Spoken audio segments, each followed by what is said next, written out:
Okay, we're finally down to the last thing. Assembled the hand. We assembled the scooter. We got the dampener working. Uh, Fixed the disc brake misalignment. So now it's just filling up the tires. FF Lite is going to be maxed 50 psi. Range is 45 to 50. So I'm because I have on-road tires, I'm gonna set it to like 48 just because it's cold. But basically, in order to fill up tires, I have this Craftsman electric pump. Anyone who uses a physical pump, what are you doing? So we're just gonna unscrew these things right here. We're also gonna turn this on. I'm gonna set it to 48. Oh fuck, what the hell?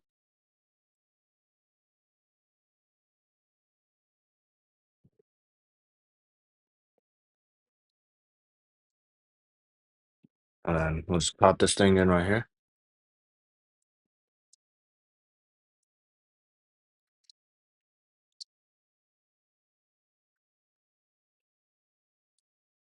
So it looks like the current PSI is 33.5. We'll just throw it up to 38.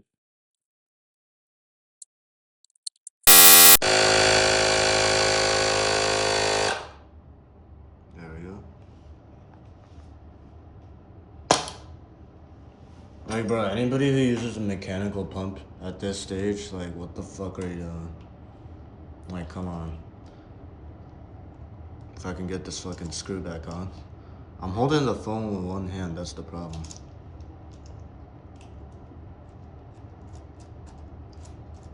But like basically, filling up your tires will help prevent punctures and shit as well. Let's do the other tire. It's gonna be on the other side. It'll be over here. I can just put this phone on the floor.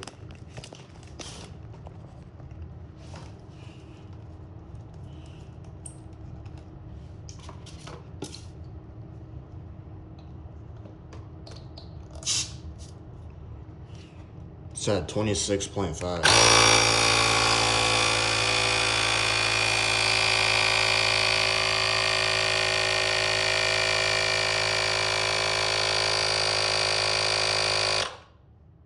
There we go.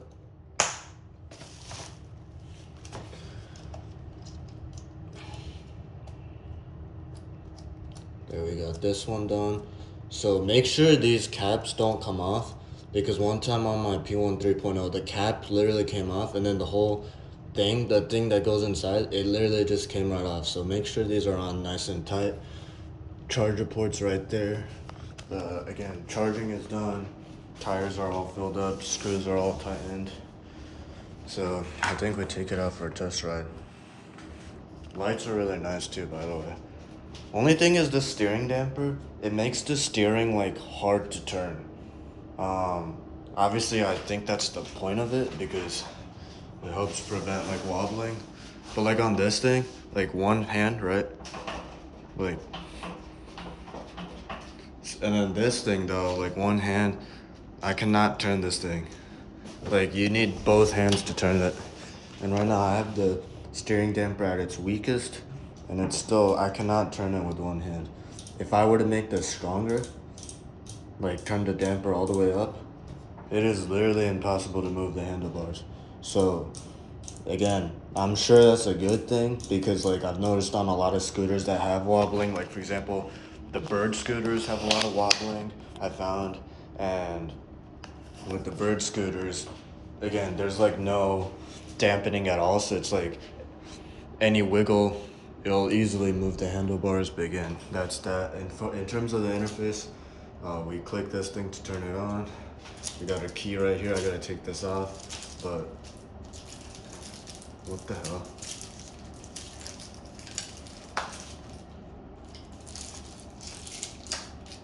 Oh hell no. Because the NFC tag didn't work, but there we go. And then we can have like comfort, we got sport, we got eco pro, and then we have like our motor modes. Oh, actually, this is like the odometer, so you can switch it from trip. I think this is until empty, so I have like 61 miles of range left on this thing. I think that's what it's for. I'm not really sure. And then we have like whatever the fuck this is. And this is just a time elapsed. So I'm just gonna keep it on trip. And then this thing lets us control. So front motor only, all wheel drive, back motor only. We're gonna keep it on both wheels. In fact, I'll just keep it on back wheel for now when I first start it, just so I can get used to it. But yeah, that's gonna be that. And then D5, this is gonna be for the gears. So this is gear 1, this is gear 2, gear 3. This basically, I think what this does is it adjusts the max speed, and then this is the acceleration. It's either that or the other way around. This is the acceleration, this is the max speed. I'm not sure, I haven't ridden this thing, but we're just gonna keep it at 1. You can also keep it at 0, I think. Yes, no, maybe.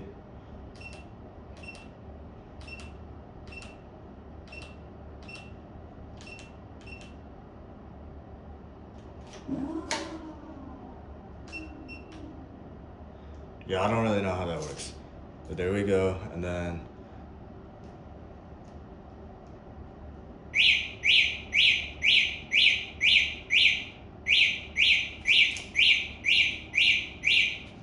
so it looks like there's an alarm on this thing. You can also lock it.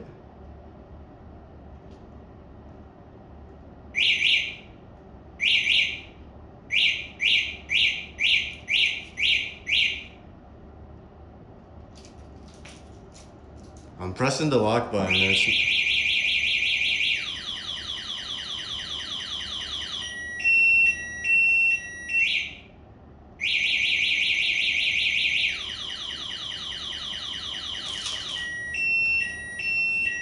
Okay, so basically, I think when I do that, it puts the alarms on, and then it also makes it so that I can't move the scooter at all.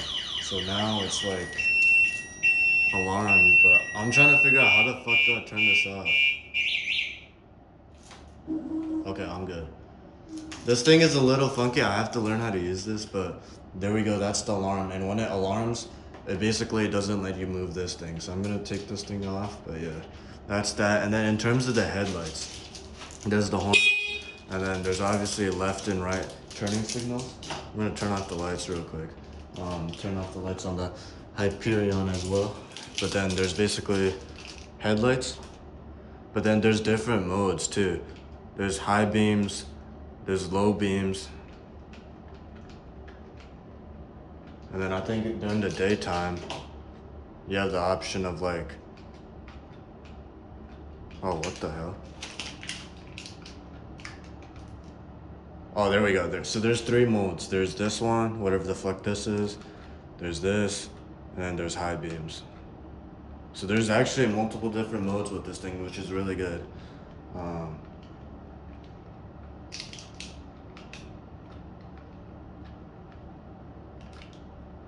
It's a little bit funky, but there we go. And then there's turning signals. So you can go, so there's these nice ass LEDs, by the way. In my opinion, these actually look better because like the Tron lights on the Hyperion, they light up, but they don't like illuminate the area around you, right? Like it's just like for decoration. This one actually illuminates the area around you. So like it increases visibility a ton. There's backlights up here, there's front lights here, and then there's turning signals.